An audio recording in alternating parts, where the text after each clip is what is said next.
ரகசியம். இந்த 5 எழுத்து வார்த்தைக்கு இருக்கிற பவர் வேறு எதுக்கும் இல்லைங்க. அதுலயும் ஒரு நடுத்தர வர்க்க இல்லத்தரசியோட ரகசிய சேமிப்பு இருக்கே, அது ஒரு தனி அரசாங்கம். அந்த சாம்ராஜ்யத்துக்கு அவங்கதான் ராணி, அவங்கதான் மந்திரி, அவங்கதான் கஜானா மந்திரி. உலகத்துக்கே தெரியாத ஒரு பாதுகாப்பு பெட்டகம் ஒவ்வொரு வீட்டோட சமையலறையிலயும் பீரோவோட இருட்டு மூலைகள்லயும் ஒளிஞ்சிருக்கு. ஆனா இன்னிக்கு நம்ம கதாநாயகி அன்பரசியோட சாம்ராஜ்யத்துல ஒரு பெரிய நிலநடுக்கம். 7வது மாசம் வளைகாப்புக்கு எடுத்த அந்த பழைய பட்டுப்புடவை மடிப்புக்குள்ள மகாராஜா மாதிரி உட்கார்ந்திருக்க வேண்டிய அந்த 500 ரூபாய் நோட்டு இப்போ அங்க இல்ல, போயிருச்சு, காணாம போயிருச்சு. அன்பரசிக்கு உள்ளங்க எல்லாம் வேர்க்குது, மூளை ஜெட்டு வேகத்துல பின்னோக்கி போகுது. கடைசியா எப்ப பார்த்தோம்? நேத்து ராத்திரி மோகன்குமார் பீரோவை திறந்தாரே, ஒருவேளை அவர் எடுத்துட்டாரோ? இந்த சந்தேகம் ஒரு பக்கம் கொடையுது. இல்ல இல்ல, நாம தான் வேற எங்கேயாவது மாத்தி வச்சிட்டோமா ஒரு பயம் இன்னொரு பக்கம் வாட்டுது. பாக்குறவங்களுக்கு அது வெறும் 500 ரூபாய் நோட்டா தெரியலாம். ஆனா அன்பரசிக்கு அது 3 மாசமா பால் கணக்குல மிச்சம் பிடிச்சது. காய்கறி வாங்கும்போது கடைக்காரங்கிட்ட மல்லு கட்டி மிச்சம் பண்ணது. பஸ்ஸ தவற விட்டுட்டு வெயில்ல நடந்து போய் ஆட்டோ காசை சேமிச்சது. அது வெறும் காகிதம் இல்லைங்க, அது அன்பரசியோட வியர்வையும் அவங்களோட சின்ன சின்ன ஆசைகளும் கலந்த ரத்தம். இதோ இவர்தான் மோகன்குமார், அன்பரசியோட கணவர். மனுஷன் கெட்டவர் கிடையாதுங்க. ஆனா இந்த பணம்னு வந்துட்டா மட்டும் இவருக்குள்ள இருக்கிற அந்த பழைய கணக்கு வாத்தியார் வெளியே வந்துடுவாரு. 1 ரூபா செலவு செஞ்சாலும் அதுக்கு ஒரு நியாயம் இருக்கணும், ஒரு கணக்கு இருக்கணும்னு நினைக்கிற ஆள். என்ன அன்பரசி, இங்க பாரு, போன திங்கக்கிழமை உன்கிட்ட 2000 ரூபாய் கொடுத்தேன். இன்னைக்கு வெள்ளிக்கிழமை கணக்கு சேட்டா கையில வெறும் 100 ரூபாய் தான் இருக்குன்னு சொல்ற. நியூஸ் பேப்பர்ல தக்காளி விலை கிலோ 20 ரூபாய் குறைஞ்சிருக்குன்னு போட்டிருக்கான். அப்புறம் எப்படி பட்ஜெட் இடிக்குது? இந்த 1900 ரூபாய்க்கு சரியான கணக்கில்லையே. அன்பரசிக்கு உள்ளுக்குள்ள அழுகையா வருது. யோ, தக்காளி விலை 20 ரூபாய் குறைஞ்சிருக்கலாம், ஆனா அந்த விலையிலையும் கடைக்காரன்கிட்ட 10 நிமிஷம் மல்லு கட்டி 5 ரூபாய் பேரம் பேசி உச்சந்தலை பிளக்கிற வெயில்ல 2 கிலோமீட்டர் நடந்து போய் ஆட்டோ காசை மிச்சம் பண்ணி இப்படி 1 ரூபா 2 ரூபாயா சேர்த்து வச்சதுதான் அந்த 500 ரூபாய்னு சொல்ல நாக்கு துடிக்குது. ஆனா அத சொல்ல முடியாது. ஏன்னா சொல்லிட்டா அதுக்கப்புறம் அதுக்கு பேரு ரகசிய சேமிப்பு இல்லையே. அதுவும் இல்லாம நான் தான் சம்பாதிச்சு கொண்டு வர்றேன், நீ எதுக்கு இப்படி கஷ்டப்பட்டு மிச்சம் பிடிக்கணும்னு மோகன்குமார் கேக்குற அந்த ஒரு கேள்வி அன்பரசியோட சுயமரியாதையை சுட்டிடும். இப்படியே போனா தன்னோட கனவு திட்டம் மோகன்குமாரோட இந்த நள்ளிரவு தணிக்கையில சிக்கி சின்ன பின்னமாகிடுமோங்கிற பயம் அவங்களை வாட்டுது. அன்பரசிக்குள்ளோ ஒரு கனவு இருக்குங்க. அது ஒன்னும் எட்டாத உயரத்துல இருக்கிற நட்சத்திரம் கிடையாது. தான் அம்மா சொல்லி கொடுத்த அந்த தையல் கலைய தூசு தட்டி ஒரு பழைய மெஷின் வாங்கி தான் சொந்த கால்ல நிக்கணுங்கிற ஒரு எளிய ஆசைதான். மத்தவங்களுக்கு அது ஒரு மெஷின், ஆனா அன்பரசிக்கு அது அவரோட அடையாளத்தோட சக்கரம். ஆனா மோகன்குமார் கிட்ட இத பேசுனா உடனே அவரோட ஆணாதிக்கம் கலந்த கௌரவம் முளைச்சிடும். ஏன், நான் சம்பாதிச்சு கொண்டு வரது உனக்கு பத்தலையா? உனக்கு என்ன குறை வச்சேன்? இந்த வயசுல எதுக்கு உனக்கு இந்த தையல் வேலை? ஒரே கேள்வியில அந்த ஆசைய அமுக்கிடுவாரு. அன்பரசிக்கு தெரியும் மோகன்குமார் கெட்டவர் இல்ல, ஆனா அவரோட அந்த ஆம்பள கௌரவம் அன்பரசியோட சுயசார்புக்கு ஒரு பெரிய இரும்பு திரையா நிக்குது. நிறைய பேருக்கு புரியாத ஒரு விஷயம் இருக்குங்க. பெண்களுக்கு பணங்கிறது வெறும் செலவு பண்றதுக்கான காகிதம் மட்டும் இல்ல, அது அவங்களுக்குள்ள ஒரு பெரிய பாதுகாப்பு உணர்வை தரும். நாளைக்கு ஒரு அவசரத்துக்கு யார்கிட்டையும் கை நீட்டாம இருக்கவும், தன் குழந்தைக்கு ஒரு சாக்லேட் வாங்கி தரும்போது இது ஏன் உழைப்புல வாங்கினதுன்னு சொல்லிக்கவும் கிடைக்கிற அந்த ஒரு தெம்பு இருக்கே, அது உலகத்துல எந்த கோடிக்கணக்கான சொத்தை விடவும் பெரியது. அந்த தெம்ப தேடிதான் அன்பரசி ஓடிக்கிட்டு இருக்காங்க. அன்பரசிக்கு இப்போ அந்த 500 ரூபாய் காணாம போனது வெறும் பண இழப்பில்லைங்க, தான் கனவு மிஷின்ல ஒரு முக்கியமான பாகம் உடைஞ்சு போன மாதிரி ஒரு வலி.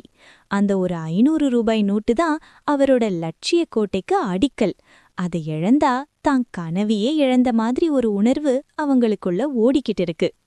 அன்னிக்கு சாயங்காலம் மோகன்குமார் வீட்டுக்குள்ள வந்த வேகத்தை பார்த்தாலே தெரிஞ்சுது, வெளியே ஏதோ ஒரு பெரிய இடி அவர் மேல விழுந்திருக்குன்னு.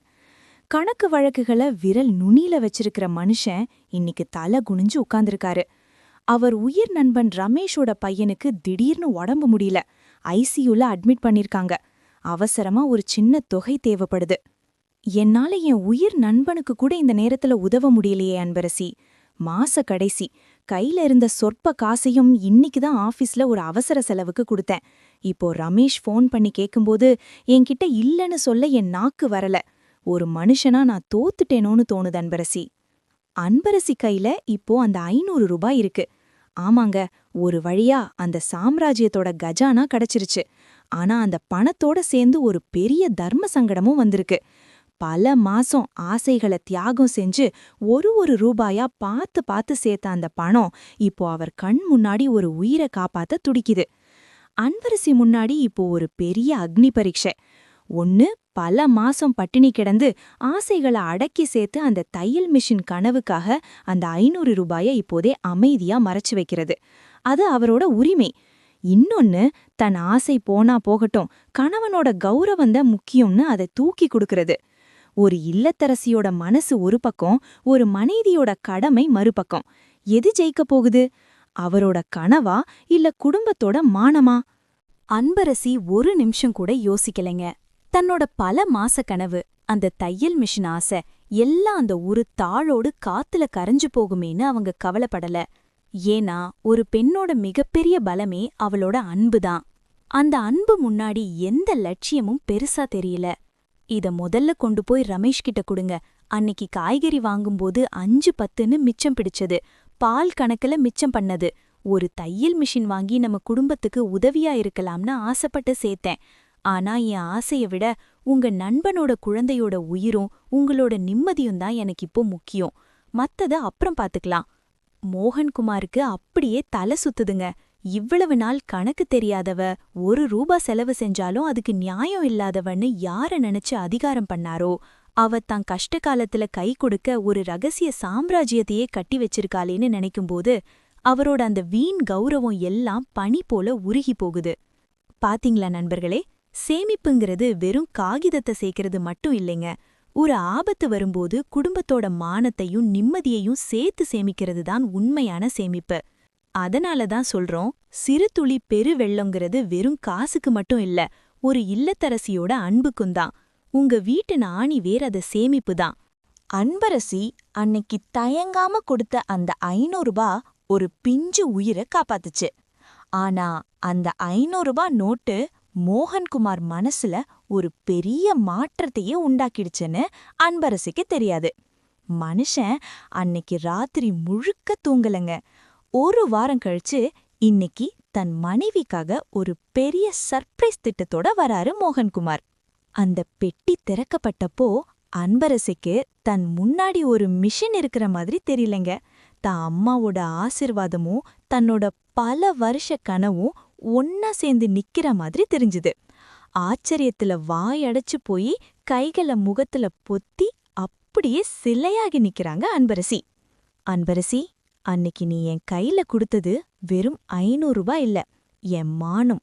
ஒரு இல்லத்தரசியோட சேமிப்பு எவ்ளோ பெரிய சக்தின்னு எனக்கு அன்னைக்கு தான் புரிஞ்சுது.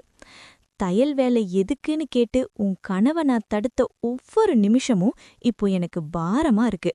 அதான் இனிமே உன்னோட கனவு சாம்ராஜ்யம் இந்த மிஷின் மூலமா ஆரம்பமாகட்டுமே இத வாங்கிட்டு வந்தேன்.